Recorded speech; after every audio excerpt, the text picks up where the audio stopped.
Pakistan cricket team management ने ICC umpires manager को और मैच रेफरी को फ़खर जमान के कैच के ऊपर शिकायत की है। और आज सुबह पाकिस्तान टीम मैनेजमेंट की तरफ से आईसीसी को ये ईमेल की गई है कि फ़खर जमान का इंडिया के खिलाफ जो कैच था, जो कि संजू सैमसन ने वो कैच पकड़ा हार्दिक पांड्या की गेंद के ऊपर, वो दरअसल इनफ एविडेंस नहीं था उस कैच में बैट्समैन को आउट देने का।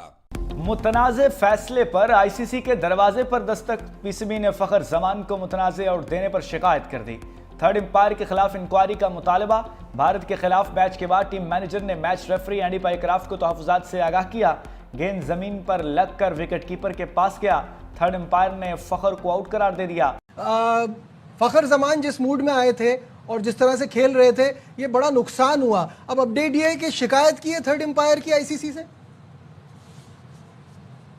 क्या होगा उसका, शिकायत का कुछ भी नहीं होगा। द डाउट है वो बैट्समैन को जाना चाहिए था, लेकिन फील्डिंग टीम को वो एडवांटेज दिया गया। फील्डिंग टीम यानी दानिस्ता तौर पर इंडिया को उस कैच में फेवर की गई है। फ़खर जब आउट हुए तब भी वो सरप्राइज थे। अब वो ये कह देंगे कि हाँ ठीक है, अंपायर्स की रिपोर्ट में आपने लिख दिया, उसकी असेसमेंट होगी, उसके नंबर कटेंगे।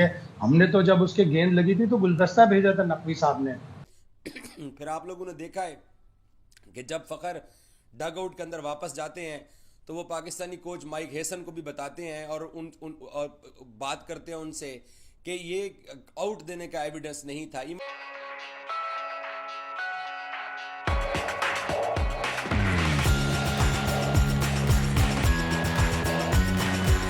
कमेंट्री में संजय मंजरेकर ने भी बोला, इंडियन जो कुछ समझदार लोग हैं मीडिया के अंदर, स्पोर्ट्स मीडिया के अंदर, उन्होंने भी इस बात के ऊपर शिकवा किया कि वो कैच नीचे गिर चुका था। अब देखें, अमूमन कैच जो दिया जाता है इस तरह का फील्डर्स के हक में जो फैसला जाता है वो ये देखा जाता है कि गेंद के नीचे हाथ आ चुका था या नहीं। अगर आपका हाथ नीचे ज़मीन पे लगा हुआ भी है ना, तब भी आपको आउट दिया जाता है। यहाँ पर गेंद पहले ही बाउंस होके और संजू सैमसन के जो ग्लव्स का जो कपड़ा था उससे पहले ही वो गेंद बाउंस हो जाती है।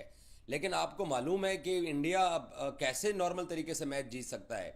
साउथ अफ्रीका के खिलाफ बारबाडोस के अंदर जो फाइनल हुआ था, सूर्या कुमार यादव का पाउंड टच हुआ था डेविड मिलर का जो कैच था, तब भी हार्दिक पांड्या बॉलर थे और अंपायर ने फटाफट की एक आधा एंगल देख के तो उनको आउट दे दिया। और यहाँ पर भी यही किया गया है। तो ये बात तय हो, ठीक है पाकिस्तान ने बॉलिंग बुरी की है, मैं पाकिस्तान की बॉलिंग को अच्छा नहीं कह रहा कि हम उस वजह से हारे हैं, लेकिन एक आधा इनके हक में जाता है। लास्ट टाइम भी आपने देखा जब इंडिया पाकिस्तान का मैच हुआ तो यही जो टीवी अंपायर, जिसको बाद में एक मोहम्मद हारिस का थ्रो लगा और ये अस्पताल में गए, पाकिस्तान ने इसको फूलों का गुलदस्ता भिजवाया, चेयरमैन पीसीबी ने इसको फूलों का गुलदस्ता भिजवाया, तो वो भाई साहब कल टीवी अंपायर थे। ये वही टीवी अंपायर थे जो पहले इंडिया पाकिस्तान का जो पहला राउंड में मैच हुआ तो इसने 4 आउट दिए, जो कि रिव्यू से वो चारों आउट वापस आए और चारों इंडिया के हक में इस भाई साहब ने फैसले दिए थे। चारों वो पाकिस्तान के हक में वो फैसले आए थे, क्योंकि पता नहीं किस चीज़ का जो है वो इनको है। आप अब आईसीसी को पाकिस्तान ने शिकायत कर दी है और बाकायदा एक सीरियस मैटर है कि हम एक अरसे से क्रिकेट देखते चले आ रहे हैं, थोड़ी सी खेलते भी हैं, तो ये हमेशा एक जगह पे होता है कि जहां पर आपके पास कैच आउट होने का मुकम्मल एविडेंस ना हो, इवन कोई और भी कोई चीज़ हो, चाहे एज हो, स्निक हो, व्हाटएवर जो भी है, अगर आपके पास मुकम्मल एविडेंस नहीं है तो बेनिफिट ऑफ द डाउट हमेशा बैट्समैन के हक में जाता है।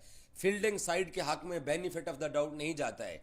यहाँ पर जो डाउट है वो बैट्समैन के हक में जा रहा है और बेनिफिट है वो इंडियन टीम के हक में जा रहा है। मैच रेफरी हो चाहे ऑफिशियल्स हो, पता नहीं आईसीसी को जिस तरीके से अब चलाने की कोशिश की जा रही है और जिस तरीके से मैच जीतने की कोशिश की जा रही है, तो ये एक ऐसा सीरियस मैटर है। आज पाकिस्तान क्रिकेट टीम के साथ ये कर रहे हैं, कल को ये किसी दूसरी टीम के साथ करेंगे और फिर जब इक़्तिदार इनका ख़त्म होगा तो तब हो सकता है फिर इनके साथ कोई करे। लेकिन आईसीसी का मतलब यही है कि इंटरनेशनल क्रिकेट काउंसिल है, ये इंडियन क्रिकेट काउंसिल नहीं है। टीम के हक में गया है तो उस अंपायर को ओहदे से हटाना उस अंपायर को अगले मैचेस में तैनात ना करना, ये नहीं करेंगे ये लोग। क्योंकि इन्होंने अपनी वो मनमानी करनी है और अब क्योंकि लड़ाई चल पड़ी है तो लड़ाई अब तो कल फील्ड में भी नज़र आ गई, तो अब ये बात जो है ना यहाँ ख़त्म होने वाली नहीं है। फड्डा इन्होंने शुरू किया, लड़ाई इन्होंने शुरू की है और पाकिस्तानी अब इसको लेके चलेंगे और ये मामला और ख़राब होता जाएगा। और एंड पे क्या होगा? एंड पे ये होगा कि फिर पाकिस्तान फिर अपने जो दूसरे ऑप्शन है वो यूज़ करेगा, बाकी बोर्ड्स को पाकिस्तान साथ मिलाएगा।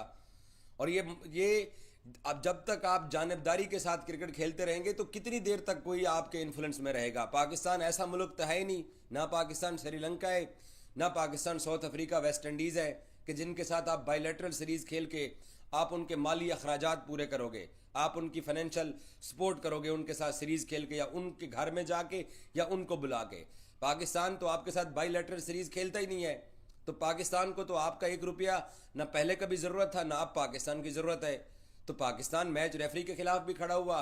पाकिस्तान ने विद इन आईसीसी जो किरदार आईसीसी का है, मुझे ये भी मालूम है पीसीबी उसके ऊपर भी 2 से 3 मरतबा एहतजाज कर चुका है। गुलदस्ते का वो कुछ तो ख्याल रखता है, इतना उसकी तीमारदारी की, उसको लगता है उसको कंकशन जारी था, उसको टीवी अंपायर बनते हुए भी कंकशन हो रहा था, चक्कर आ रहे थे, साइड तो उसको रिएक्शन हो चक्कर गया। आते थे, उनसे कहा यार नहीं ये आउट है, मुझे तो आउट लग रहा है, तो उसको मुस्तकिल कंकशन आ रहे थे। जबकि पाकिस्तान के श्रीलंका से ताल्लुकात भी अच्छे हैं, ये फर्स्ट क्लास क्रिकेटर रहा है, अच्छा खासा अंपायर है, तो इसने जिस तरह का डिसीजन लिया, पता नहीं प्रेशर में आ गया क्या किया, लेकिन साथ ही साथ जिस तरह की बात हो रही है कि कोच का हाथ है, तो अब ये एशिया कप के बाद यकीनन हाथ होगा।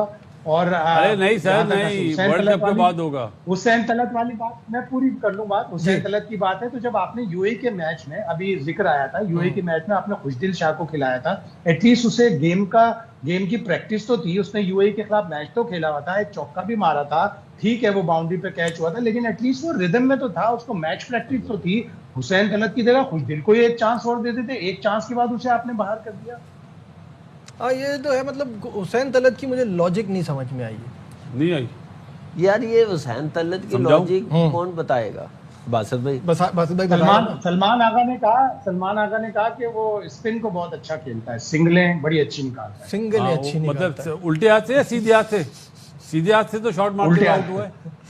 पता है बासित भाई, जब माइक हसन कोच थे ना इस्लामाबाद यूनाइटेड के, तो हुसैन तलत इस्लामाबाद यूनाइटेड से खेलते थे।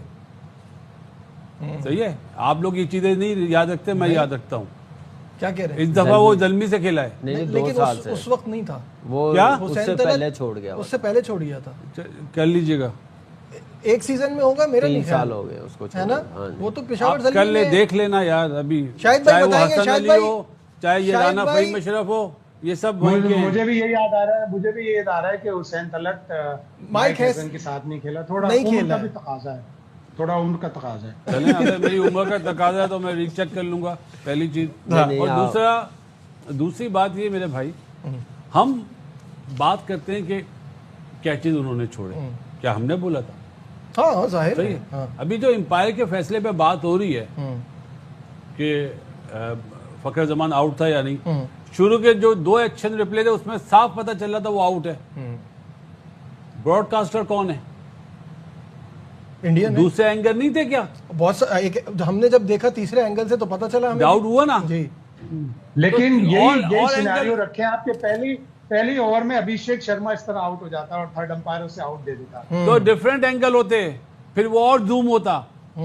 ये आप एम्पायर्स को तो बेवकूफ बनाया ब्रॉडकास्टर ने। मैं तो भाई माफी के साथ, किसी को बुरा लगे, मैं जो मुझे समझ आता है मैं बोलता हूँ। नहीं, बहुत समझ सही बोला। नहीं तो ब्रॉडकास्टर की क्या है यार, आप टीवी अंपायर के पास कनेक्शन होता है जी, तो उसको पूछना चाहिए ना। बिल्कुल ऐसा ही है। 5-6 एंगल और दो। आपकी क्या राय है?